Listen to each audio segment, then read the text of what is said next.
CGP. Cleveland Gaming Podcast. Video games, culture, anime, toys, pinball, tabletop. CGP. Cleveland Gaming Podcast. Here we go. CGP. This is the Cleveland Gaming Podcast. CGP. Time to press start. What's up, fellow nerds, gamers, and everyone celebrating those fandoms in between? You are listening to the Cleveland Gaming Podcast. My name is Cory, Program Director, MC of the Cleveland Gaming Classic, number 3 on the leaderboard, but I'm catching up to him. He's number 1, he's with us, and he's known as the final boss, Tom Jenkins. Tom, this episode is about to get a glow up because we got ourselves a really great guest joining us this week. Glow up means a makeover or like a freshening up. I was recently informed. What does it Seems mean? close enough to me. Did I still That's get it close right? enough to me. Did I get it? Yeah, why not? Like okay. See, I am a little It's our nervous. podcast, and we can dictate slang, right? Take some liberties with it. No, but for the listeners. So ahead of the show, I was explaining to Cory, I'm a little nervous for this one because it's about cosplay, and I don't know all the stuff with cosplay. I know about it, and I've always wanted to actually get into it a little bit more. I've done a couple in the past. My Mandalorian, where it was a combination of the Mandalorian and Marty McFly. You get it? Or like... That's a fun combination. Did you get to wear Mandalorian armor with a vest over it or something like that? I wore the Mandalorian helmet with the Back to the Future vest and shoes. That's what I had. That's as deep as my cosplay knowledge. Glow up is, if you will, or Riz is. Well, as we unwind what he just said, let's wind into this episode. This episode is brought to you by you. Thank you for listening and joining us to celebrate a little bit of classic gaming culture. So follow us on the socials as we continue to do that all over the place. That includes on Instagram, on Facebook, TikTok. Also, don't forget to go to our website, gamecleveland.com, and check out all the latest updates on the Cleveland Gaming Classic. And one thing that's really been coming around with the show in the last couple of years has been our amazing cosplay footprint, and we're going to dive in with one of our cosplay experts. Tom, you ready to get rizzy? Let's do it. Let's glow up.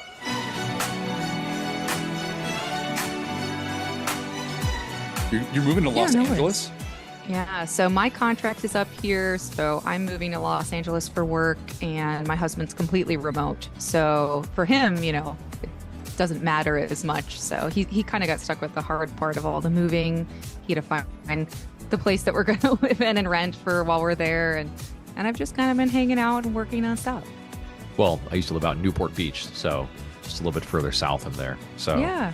You'll love it. Have you been out there before or visited a lot? Or No, I've never even visited, never been out there. We tried to look for places to rent, and there is no way to really set it up. It was very fun.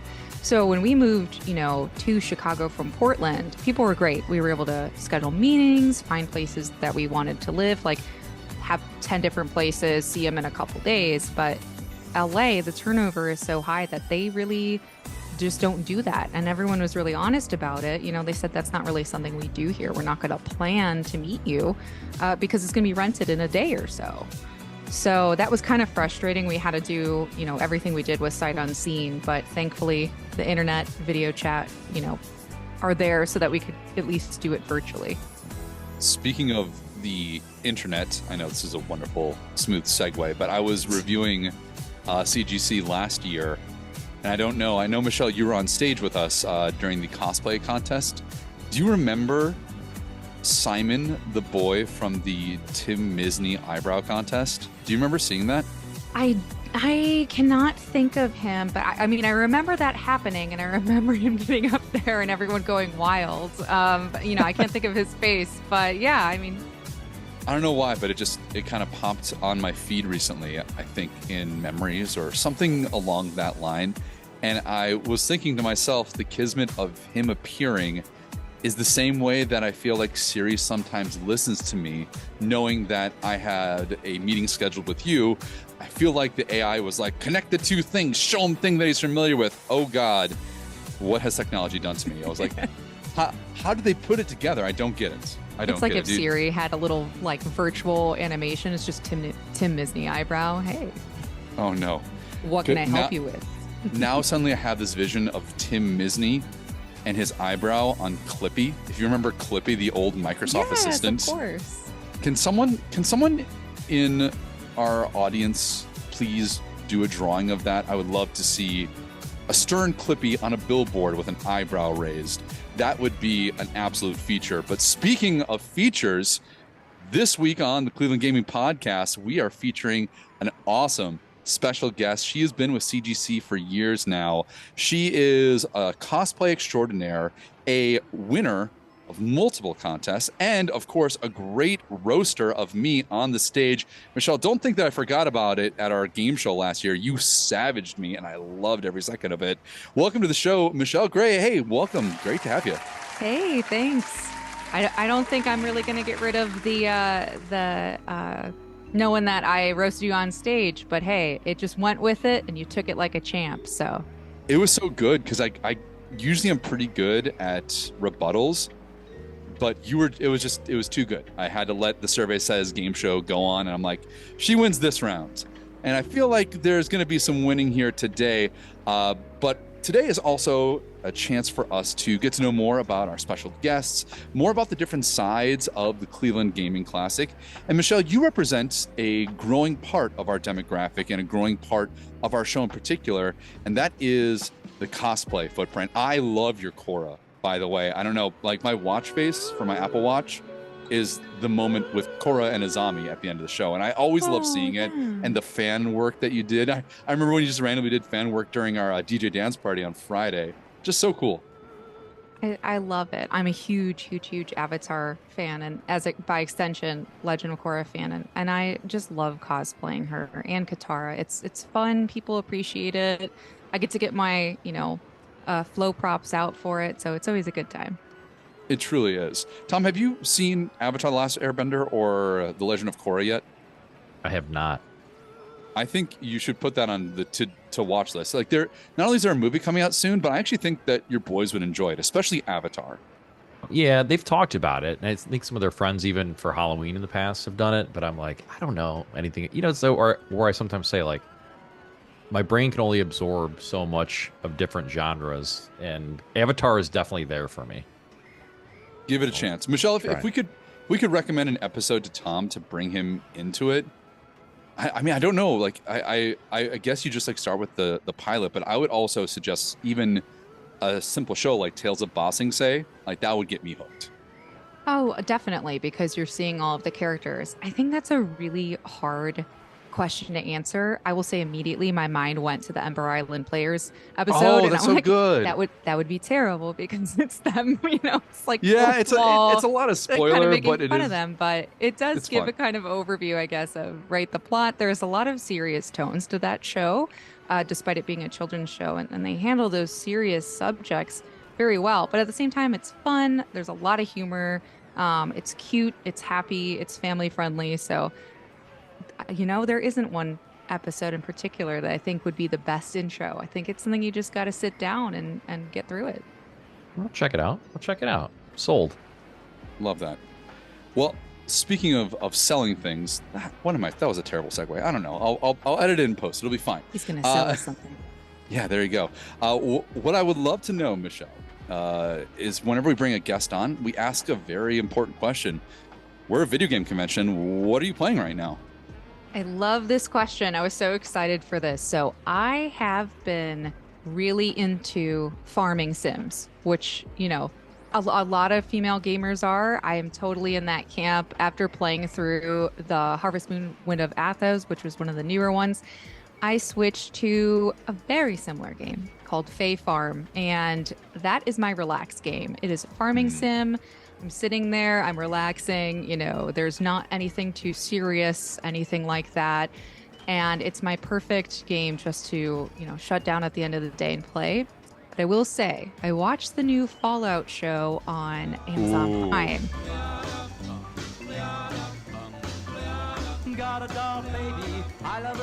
And I've never played a Fallout game, and I was like, ooh, if this show gets me into these games, it's going to be a whole rabbit hole because these have been around for forever. So I did buy Fallout New Vegas, and I am playing that. I really loved the Fallout TV series. That thing punched above its weight class. Lucy as a character, I was surprised how much I enjoyed her. I know. I was really surprised. She was such a great main character. I was really surprised that I would, enjoy it so much. I never played the games. I didn't really have a lot of context. All of the characters I think were really fleshed out, but she was fantastic. See, I've been holding out and watching it. Should I watch it now? Should I do it? I highly recommend it. I was holding out. I didn't really know if I would enjoy it, or is it one of those things that's overhyped, but it was so good and good episode length. I fully admit that I binged it, but you don't have to. So the full, everything's out, like the entire season's out? Got it. Yes. Okay. Yeah, I did not watch it as they slowly released it, so I just sat down and went through it, but it's so good. It's honestly really hard to stop. See, yeah, everyone keeps messaging me. They're like, have you watched it? I was like, well, no, I'm really focused on X-Men 97 right now, and now that that's over, now I got something that was next on my list, so it's good to hear. As the unmarried, unkid person in the room, I have to admit I've seen both, and I would say that's so tough. I don't want to compare Fallout and X-Men 97. They're both just really particularly good. I would say, Tom, do not do a watch with your kids for Fallout. That is not a okay. That is definitely not what you want to do there. Yeah. However, it does such a great... I think that's one thing about the Fallout series in general. Personally, I played Fallout 3 and New Vegas, and then I watched the show. It helped that my main nerddom of Magic the Gathering had just released a Fallout set, and then I was like, oh, okay, well, yeah, I'll get myself reinvigorated. And then I watched the show, I'm like, oh, that's great. And then I just snapped off and bought Fallout 4. I don't have time to play it, but I have it. So it's a great series. Take it as you want, Tom, for sure. I'd say if it's a show for you time, yeah, enjoy that. And if you want family time, go the Avatar route. But Michelle, that's great. Also, New Vegas is such a cool game. Like, of all the games, it's just cool. The setting is awesome. It also has my favorite actress of all time, Felicia Day, is in it. So big joy on that one. I recognized her voice while playing, which is so uncanny. It's like, oh, okay, oh my gosh, she's in this. And I first saw her in Dr. Horrible's sing-along blog. And so that was the first time I'd ever been introduced to Felicia Day. But of course, she's so involved and she does everything. So when I heard her voice, I'm like, of course she is. But yeah, I mean, for me, I looked through the reviews on Steam, and Fallout New Vegas had the highest rating. So I said, let's start here. So that's really how I picked what to start with. It's great. It's a great game, and the world building is so unique. And I hopefully it'll really come through with you in New Vegas. I want to go back though in world building, and speaking about the world of CGC, it has like a really rich and vast history. I only came into the world in 2022. Maybe Tom, you can lend some insight in here. Michelle, how did you first start with CGC? Where was your journey? Did you start in 2022 as well? I'm going to be curious to how she answers this question, by the way. Ooh, okay. So let me think. If last year's show was 2023, then I would have started in 2022 as well. And I believe it was Tom. Someone messaged me from the Cleveland Gaming Classic Instagram account on Instagram and kind of talked a little bit about the goal to bring local cosplayers to sort of grow the cosplay element of the show. And we had just moved back to Ohio in 2021 in the springtime. So it was perfect for us. I said, absolutely. We're in Youngstown. That's only an hour away from Cleveland. So it was convenient.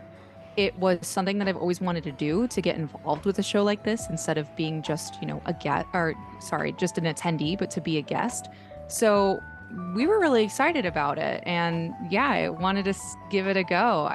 He was very clear up front that, cosplay was not this huge element before.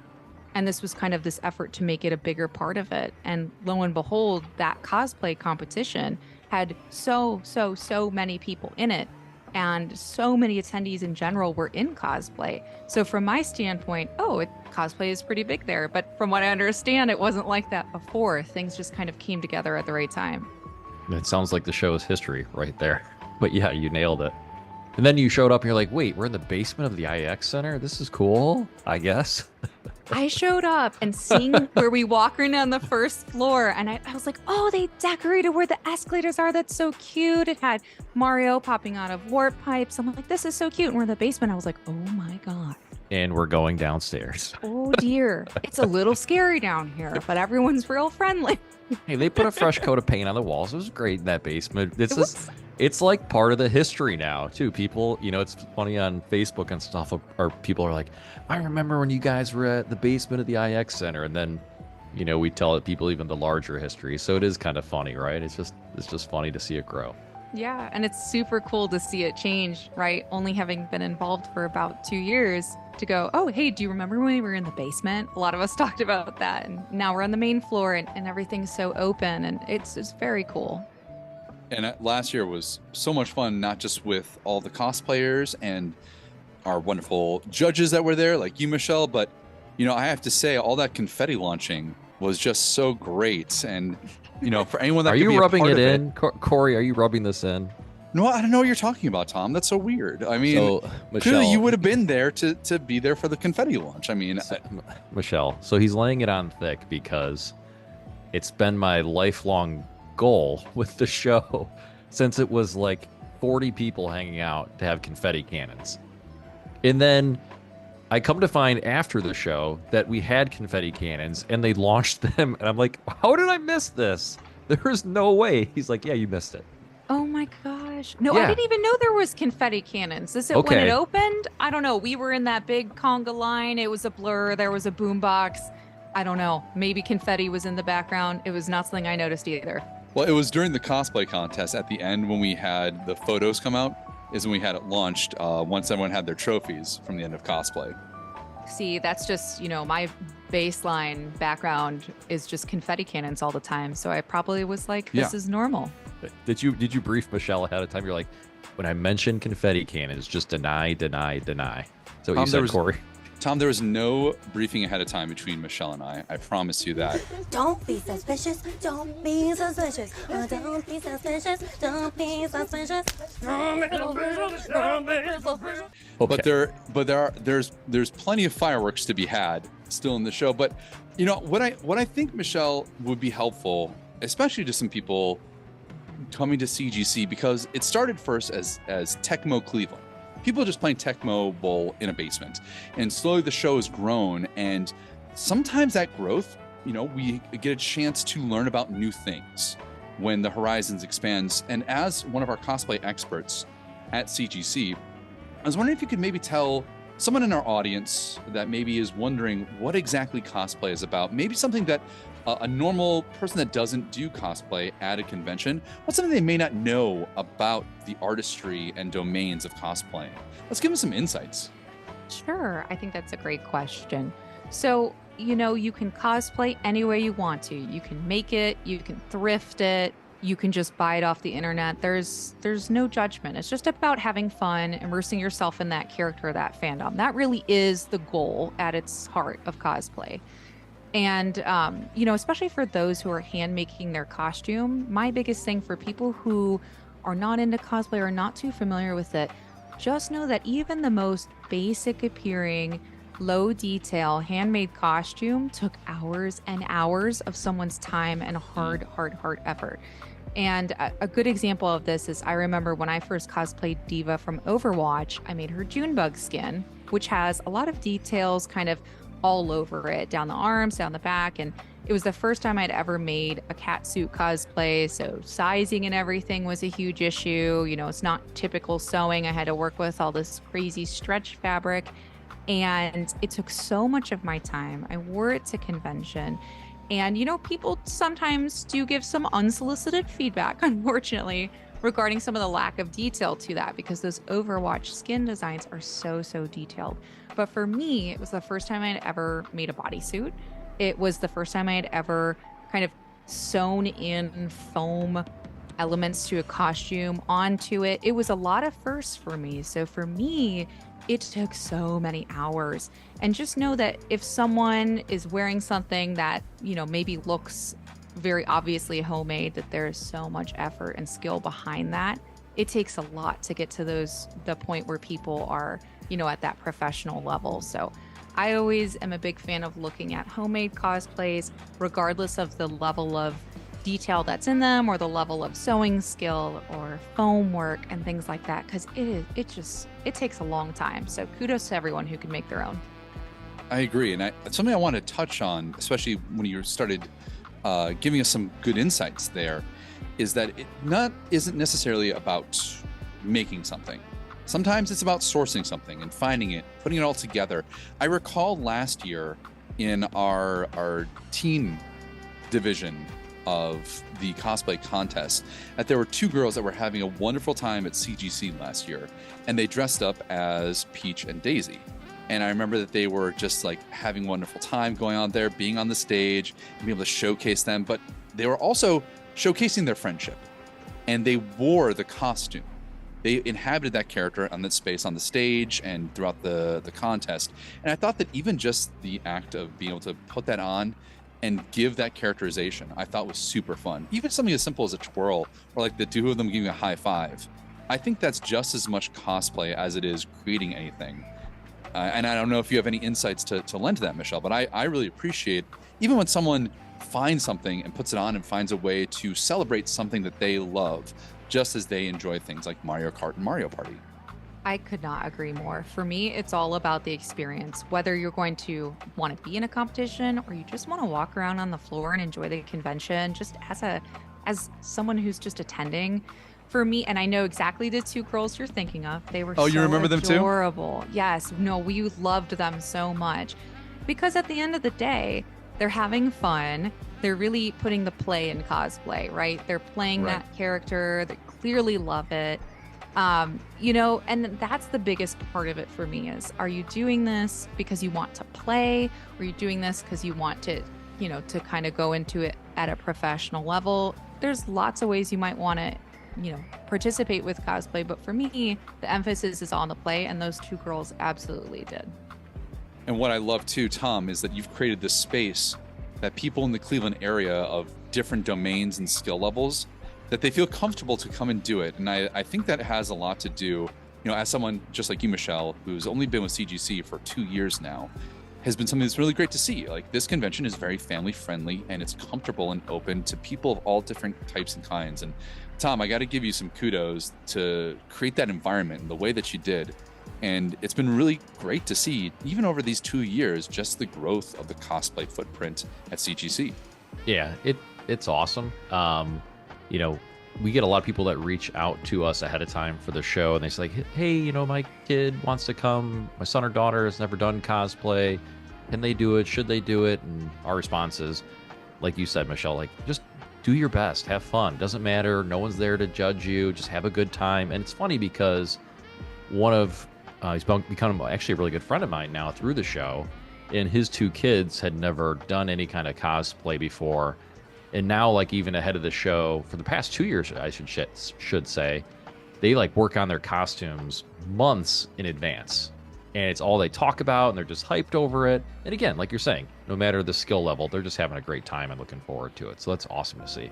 For sure. Michelle, let's have a little fun with Tom here for a second. If we were to put him in a cosplay, what would you put him on? I just want to give you some reference for this, Michelle, though.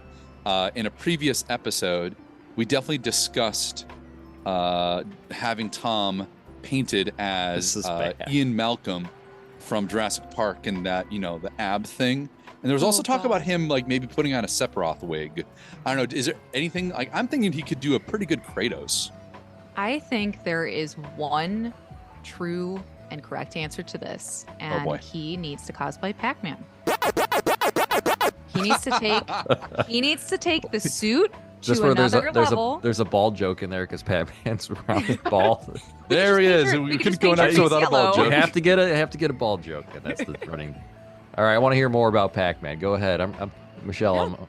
This is it. See, that's the thing. You got to take it to another level because, right? Part of that, the Pac-Man outfit. It's growing, right? Full suit now. That's what I'm saying. That could be it. And then, you just have Cory dress as one of the ghosts and just chase him around. Whoa. So whenever he's up to mischief, you can just chase him off. I will say that is pretty accurate to CGC. Is we definitely have to sometimes go and run down Tom to ask him questions. Except when there's confetti cannons. That's the only time they don't chase me down. Well, you know what? Maybe we'll see some more confetti in 2024. But, that does open up the door for the question of expanding and cosplay and how we can see those things grow in that domain of CGC. So, Michelle, as someone that obviously does a lot of cosplay in different places, what do you think would be something that a convention could take advantage of and could continue to grow on top of? What are easy or fun things that you see that people enjoy that could add extra dimension to the demographic of people who enjoy to don the costumes of their favorite characters? Yeah, so I'm definitely looking forward to any new opportunities for cosplayers that are guests to interact with just attendees at the convention, and even just cosplayers that are all attending to kind of interact with each other more, kind of start those conversations, because it can be hard to just strike up a conversation with someone and maybe you really appreciate what they did or what they made. And for me, I definitely enjoy at conventions when there's cosplayer-led panels, such as intro to wig making or about costume work, props, makeup, right? All those different facets of it. And the truth is that all of us, many of us, myself included, we learn from each other. You learn from people you meet in person. You learn from people on YouTube, right? People who are influencers. But it's really nice to attend those panels because you also get to just start talking to your neighbor and kind of strike up those conversations. And there's always something nice that comes from that, whether it's a friend to, eat lunch with, or maybe something, longer down the line, like a group that you might coordinate with. It's great. It's a good opportunity to meet other cosplayers. Michelle, that really opened something up for me. And I just kind of realized it. And I didn't put it together till you just said this. But the domain of cosplaying and learning craftsmanship really comes from a one-to-one communication basis. That, I don't know if that just came to you as well, Tom, but I was thinking to myself, yeah, I don't know how to stitch something to maybe a stretchy fabric. But as much as I could YouTube it, the value of maybe talking to somebody and getting that interaction and figuring out how to do a half loop on China silk, pardon the Legally Blonde reference. But I was like, oh yeah, that kind of makes a lot of sense. And it's such a big communal thing, Tom. I don't know if you also kind of got that observation too. Well, that's like everything at the show, right? I mean, it's funny because even like we were talking about, Michelle, like just introducing each other, right, on Instagram, then meeting at the show and talking at the show, and then, like you said, being next to people in your booth, whether it's at our show or other shows for years, and now we're here, right? It's funny how those things happen, and then you learn more and more about something, and then obviously, like as you've learned with your trade, getting better and better at it, right?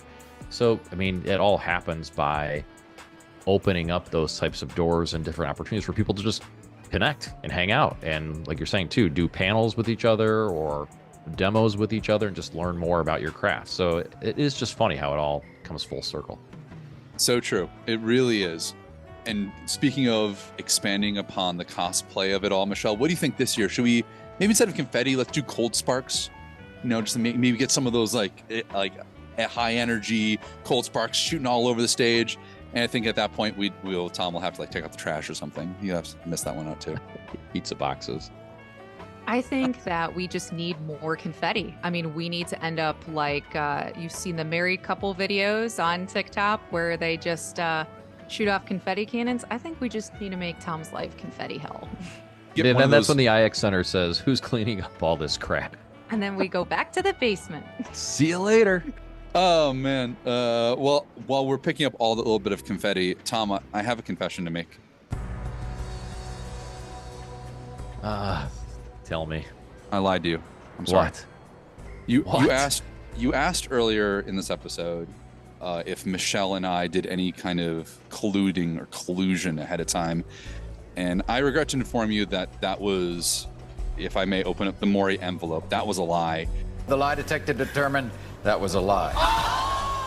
We did a lot of colluding on this one because typically, Michelle, in our episodes, when we do these episodes, we have a little game at the end. But Michelle and I were talking, and we thought that, for once, I think it'd be good if we gave Tom the opportunity to play a game. And Tom, you're about to engage in a game that Michelle and I designed called Cosplay Confuses Tom. That's right. I knew something was suspect because Michelle, he is always so prepped. And before the show, I was asking him, like, where's the behind the scenes file that he usually says, did you read the behind the scenes notes? And Cory, you walked away or did something. I couldn't tell if that was intentional or not. I was like, what is going on? And he just totally ignored me. So whatever. Screw you guys. Yeah, I felt really bad when he lied at the beginning. I was like, Cory, we don't have to lie the whole time. You guys are busted. Now the shroud is dropped, and it's time for some fun because it's all in good fun for this game here. Tom, here's what's going to happen. Wait a minute. This is also makes sense why too. Sorry, listeners. Why Cory generally sends the notes ahead of time for the show on maybe like a Thursday or Friday, and it'd been a busy week here, so I was like, Cory, I don't want to text him. I know he's been busy at work. This all makes sense now. So. See, Michelle, I was doing a little bit of lying, but now look, he's feeling a lot better because he's putting everything together. I think that the little fib is just making him feel more complete, wouldn't you say? I agree. And honestly, this would be a great time to shoot off a confetti cannon, but, we're not prepared for that. Sorry, too busy working on my Pac-Man suit at the moment. Oh, man. Apologies. What a shame. I'm ordering 30 yards of yellow fabric. While you start to sew all that yellow fabric together, let me explain how this is going to go. Tom, Michelle and I have a side document, and we have a list of stories from different cosplay-related shenanigans. Another part of my life, I also did quite a bit of dressing up in various costumes. So we are going to take turns reading off stories from this list. Tom, it is your goal to tell us if the story is my story, Michelle's, or something that we just made up. Pretty simple. It's a multiple choice game, Tom. It's not even open-ended answers. Your story, Michelle's, or something else? Those a lie. Are choices? A lie. Straight lie. Just straight lie. Straight lie. Okay, straight good. lie. I'm feeling better because at least I don't have to, like, if you're going to show me a character from something that I know nothing about, I know it's obviously a podcast, audio-wise, so that wouldn't show well, but feeling a little bit better now. That's great. So let me give you an example. So let's say I'm reading off a story here, and I've got once I broke my ankle while wearing 8-inch heels. Right? I'm reading it out loud, but it could be my story, it could be Michelle's, or it could be a lie. All you gotta do is tell us which of those three it is. Makes sense, yeah? Roger that. Got it. Let's do it. Michelle, do you mind if I take the first one? Absolutely. Go for it. All right. So, Tom, your first story here is during a Halloween cosplay event. I once had a kid ask me, why is Starbucks trying to kill all the pumpkins? During a Halloween cosplay event, I once had a kid ask me, why is Starbucks trying to kill all the pumpkins? Is that a lie? Is that a story from myself or a story from Michelle? So someone obviously had to maybe be in like a Starbucks costume or drinking Starbucks. And they're talking about a pumpkin spice latte, and the kid puts it all together. See how my brain's working? I do. Do you think he's on the right track here, Michelle? Is he thinking about this in the right way? Yeah, I mean, he's a very clear method to this, which I think is important for this one. So someone's dressed up as a barista. Who would be a barista? Cory or Michelle? I'm gonna go with this is Cory's story. Cory's dressed up as a barista, and some kid asks him about this. So your answer is me. Michelle, Yes. Is he right? He is correct. Let's go.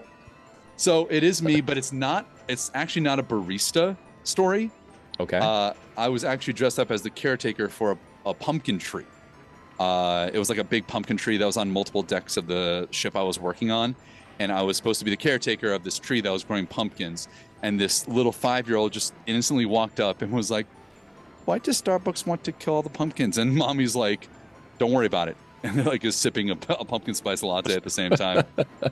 I love it. How did you respond to that? What do you come back with? Well, I was in character at the time, so I was the caretaker. So I was some kind of like old man. It's like, well, those aren't the real pumpkins. Those are the ones on the pumpkin tree. That And then poor the kid child. just slowly looks over at his mom's PSL and is like, All I know is I like- got it right. That's all I care about. It was definitely a don't be suspicious kind of moment. All right. don't be suspicious. Don't be suspicious. Don't be suspicious. Don't be suspicious. Don't be suspicious. All right. That was the first one. Tom, you're 1 for 1. That's great, dude. Michelle, do you want to read the next one? Sure thing. For a Disney Channel cosplay event, someone once gave me a tip and said I had the best cosplay of Fred Savage in that one episode of Boy Meets World where he was a college professor hitting on Topanga. This is a lie. This is just a lie.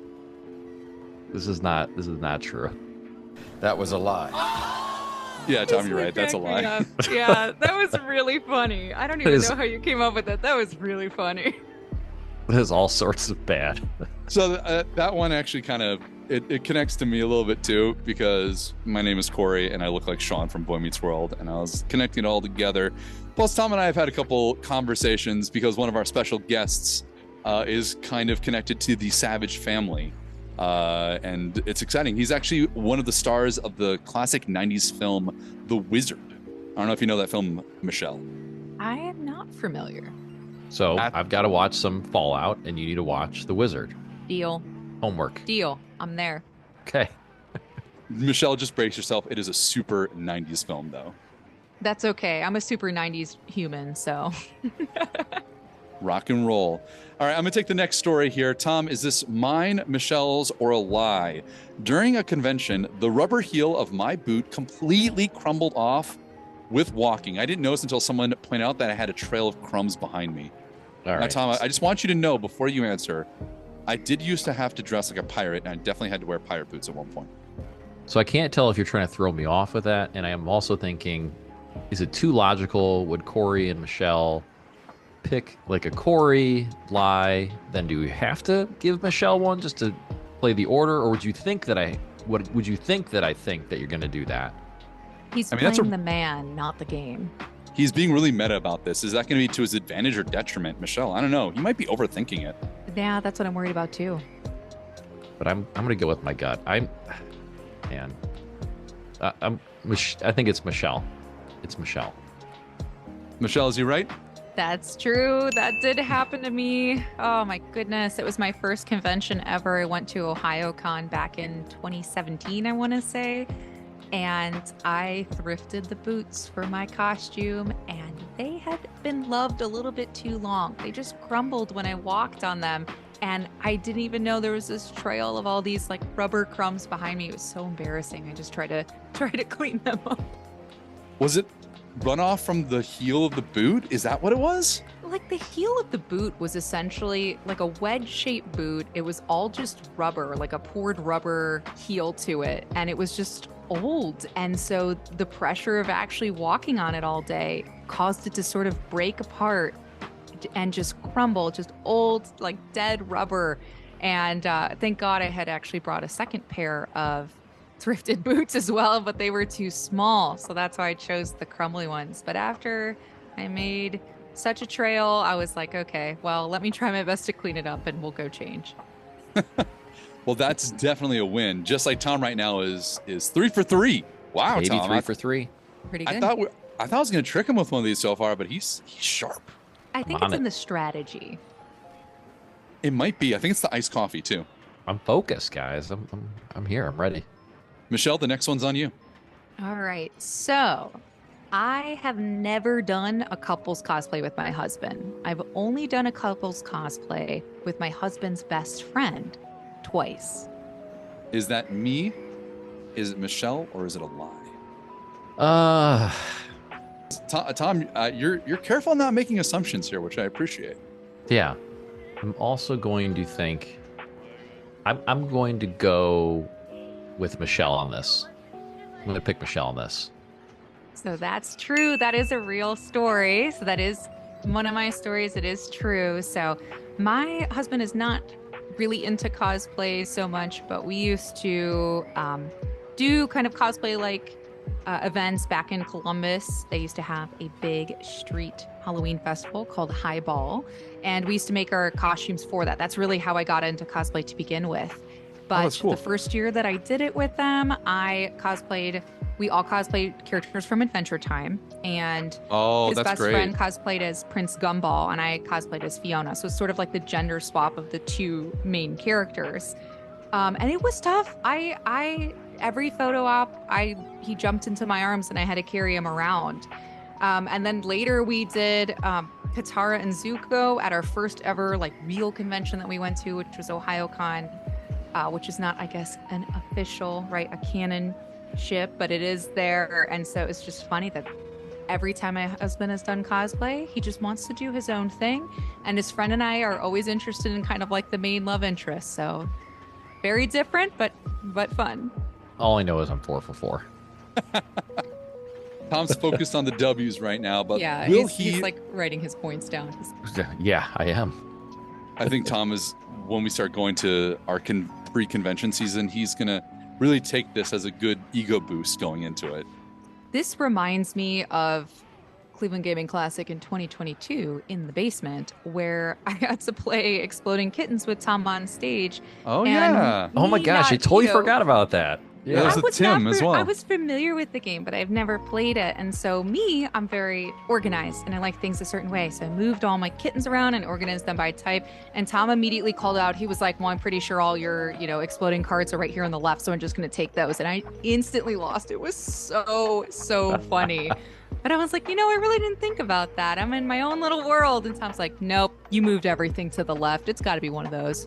Oh my gosh, I totally forgot about that. Yeah, we were with Tim Kitzer. Oh my gosh, it was so much fun. And Night Mage as well, friend of the show. That's right. Yes. Yeah, that's right. That was wild.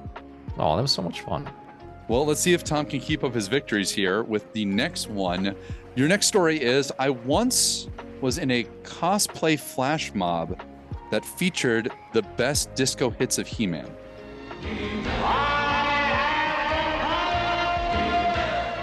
No, this isn't a thing. There's no way. I have the power. I have the power to know this is a lie. That was a lie. Damn, Tom, you got it. Yeah, that is a lie. Let's go. I was really hoping that he would know that all the working out gave me the He-Man energy, but no, I'm not there yet. Need more sit-ups. Oh, man. Got it. Michelle, I'm doing great, don't you think? I mean, I know. I'm like, maybe we didn't try hard enough because he's gotten them all immediately. He hasn't even thought about it. We got to trick him. We got to get at least one, Michelle. I need to save face on this game. We'll try. Are flash mobs going to come back, do you think, by the way? They still exist. They're just not called flash mobs. I think that's a bit of a boomer thing at this point. Is it? Yeah. Yeah, I don't know. I'm not cool. I don't know about this stuff. But I'm like, is it due for a comeback? Everything's coming back. That's all I got. Yeah, I wasn't following you there. That's all I got. I'm just saying. They were a thing for a while. All right, moving on. Michelle, take it. All right. So due to Disney Parks and Resorts policy, I once had a cast member ask me to change my outfit because I looked too much like a Disney princess. Ooh, going with the Disney bonding, eh? Okay, so I will say, They Tom, have this is an strict rules. actual policy. If you're in the Disney Parks and Resorts and you look too much like a character walking in, they will ask you to change your clothes. Oh, like as a guest? Yeah. Yes. They reserve the right to do it. They will make you leave and you have to change to come back. All right, so by you guys talking about this too much and knowing too much immediately tells me this is true. So, the big question is, who looks telling? more like a princess? Is it me or Michelle? Wait, did And I you know say that's this? difficult. So Did you be say Disney fair. princess or was it? I did say Disney princess? Yeah. Okay, well then it's Michelle. Ooh, we finally got it. What? No, that's a this is lie. What? Oh my gosh. I was like, Man. I really got to sell this one. You were selling it hard, yeah. That is a real policy, though. It truly is. Corey knew the policy though. How did this story come out? See, Corey knew it. Right, there you go. I wrote this lie. This is kind of the origin of what's known as Disney bonding, when you dress in clothes that are similar in color scheme that kind of convey the character, but you can't dress up as them. So yeah, I was like, this is perfect, and I don't know if Tom would know it at all. And Tom, you tried to play the game too hard. All right, Michelle was selling it, so great job, Michelle. Good job, Michelle. I feel like I really owed Cory that. I was like, I really need to ramp this up here. Let's get a false one on there. All right, let's go get our next one. All right, I got to put my serious voice on this one. Once, I used dress tape to attach my costume for extra security and ended up having a severe allergic reaction. Bum, bum, bum, bum. Tom, you know I have allergies, egg yolks and bananas. Oh yeah, Who Cory has a knows lot what of else? weird allergies. Wait, Tom knows that? That's Yeah, nice. You guys are close. Every time we go out to eat, we got to watch with Cory. You know, can't order mozzarella sticks or something. You know, You can order mozzarella sticks; those are fine. I could not be allergic to cheese. Otherwise, you know the bananas that are in mozzarella I sticks. was going to say, Michelle. didn't he just say bananas and egg whites? egg yolks. There's Egg yolk. always random Apologies. stuff. It's always donuts, isn't it? Donuts we always have to watch out for. Yeah. No, something don't. like Unless it's like Well, a don't really use good eggs, donut. right? Yeah, breakfast is tricky. Yeah, we try not to order the banana stuffed mozzarella sticks. You know. That'd be great. All right, I forgot the question. Once I used dress tape to attach my costume for extra security and ended up having a severe allergic reaction. All right. So the last one was a lie. I mean, Cory, I think you've only had one. The allergies, are you trying to sell me on it? I don't know. I'm gonna go with I'm gonna pick Cory on this one. Let's go for Cory. Nope, that's Michelle. What? Yeah, I like now I see. I didn't know that about you, Cory, but I will never bring a banana or an egg yolk near you. I promise. As long as you're not shoving in my face, I'll be fine. Yeah, at least it's not like traveling through the air, right? Like peanut allergies.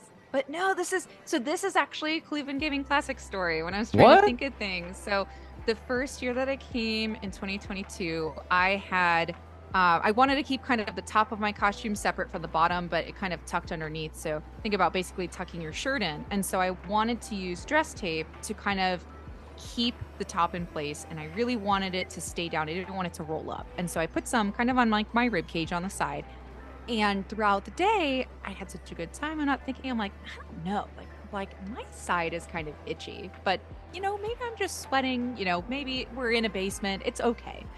And on the drive Maybe home, there's some weird mold in the basement. Is that what you're saying? That's what I'm saying. Like maybe it's You're like, that, oh, there's black mold down here in the that, IX Center. that All good. textbook that I'm going to be some sort of like patient in a case study about how we had mold and it caused this sensation. But I was taking it off on the drive home, and I had these huge blisters like down my rib cage. And it turned out to be an allergic reaction from the tape, which was designed for like dresses, like ladies with like, going out dresses that they really want everything to sit the right way. And so it was designed for skin, but unfortunately I had a huge allergic reaction to it. So I don't use it anymore. Tough time to learn that lesson, but glad to hear you're okay now. Oh yeah. Well, and we had bought the Cleveland Gaming Classic t-shirt, so I had a shirt to wear and it was great.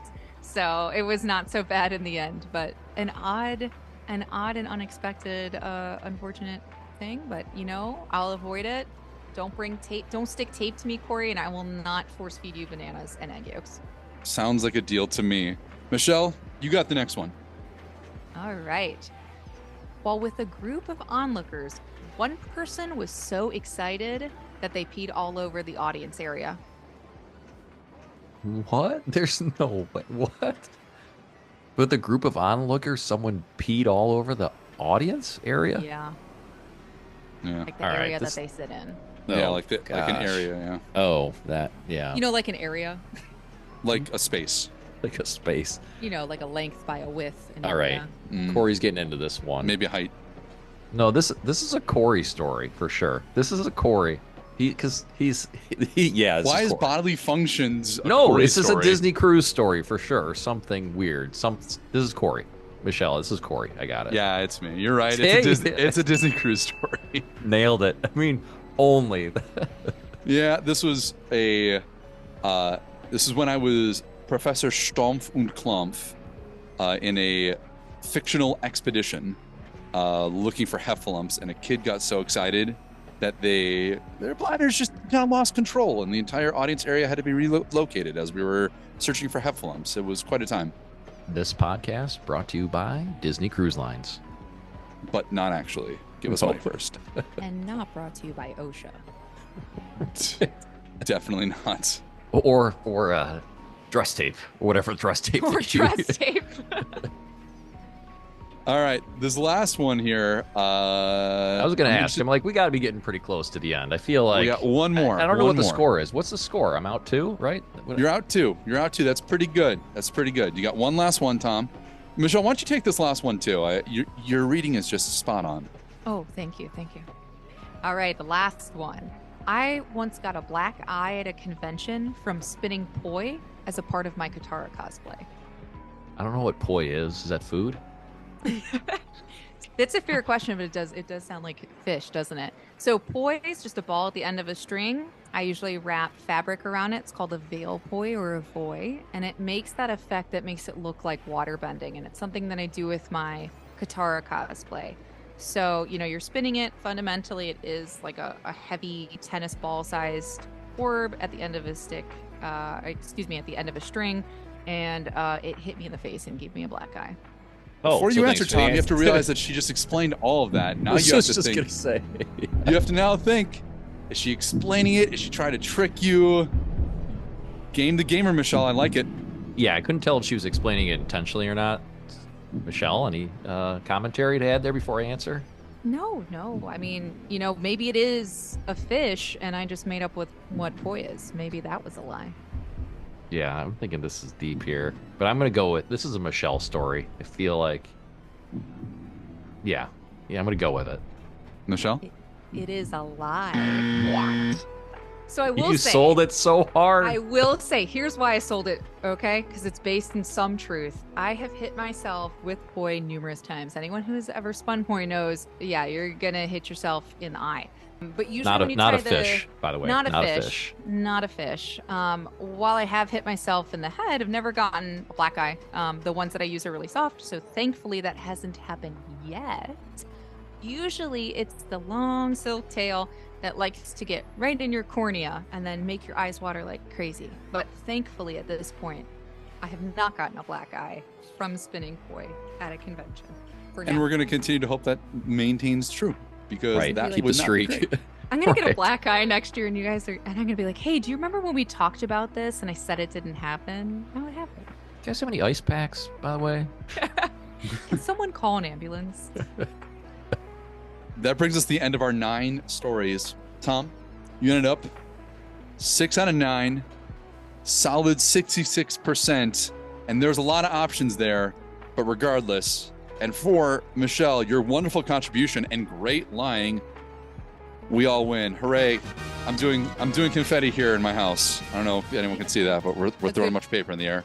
A good time for a confetti cannon, definitely. I will say, Michelle, you did a fantastic job. You guys did a great job together, but Michelle, a really nice job selling that last one. Well played. And Cory, minus 1,000 points for being suspect on all of this today. Don't be suspicious. Don't be suspicious. Oh, yeah. It was delightfully super sus. But you know what was also delightful? Having you on the show, Michelle. Thank you so much for joining us this week on the Cleveland Gaming Podcast. Can you tell everybody listening where they can find you, what conventions you're going at, any future upcoming cosplay projects? First of all, Cory and Tom, thank you guys so much for having me. This was so much fun. If anyone who's listening wants to find me online, you can find me at Instagram at Shellgray Cosplay. Shell is Chelle. I'm currently working on a couple different projects, hopefully in time for Cleveland Gaming Classic in 2024. And that would be Charlie from Has Been Hotel and Megumi from Crash Team Racing.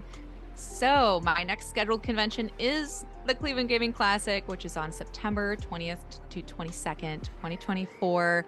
In the meantime, I'm going to be moving, so it'll be great to be back in my hometown and catch up with everyone. Well, we can't wait to see you at the show. And Has Been Hotel, that's a great choice. That stuff is popping right now. It's so fun. I'm a huge, just mega nerd. I've been watching it since the pilot came out on YouTube, so I am so excited that it's out on Amazon. I definitely recommend it for anyone listening that hasn't seen it yet, and I'm excited to make some cosplay. Well, if you're a mega nerd, then let me tell you, you're in good company right now. A lot of nerds here. It's a safe space for us right now. I came into this episode really anticipating making you off kilter, Tom. But you took the challenge and you gamed the game so well. I'm gonna have to step it up next time. I felt like I just lowballed you. I just thought the best part was that I knew you were up to something and called you out on it live on the show because you purposely avoided talking about the pre-show notes.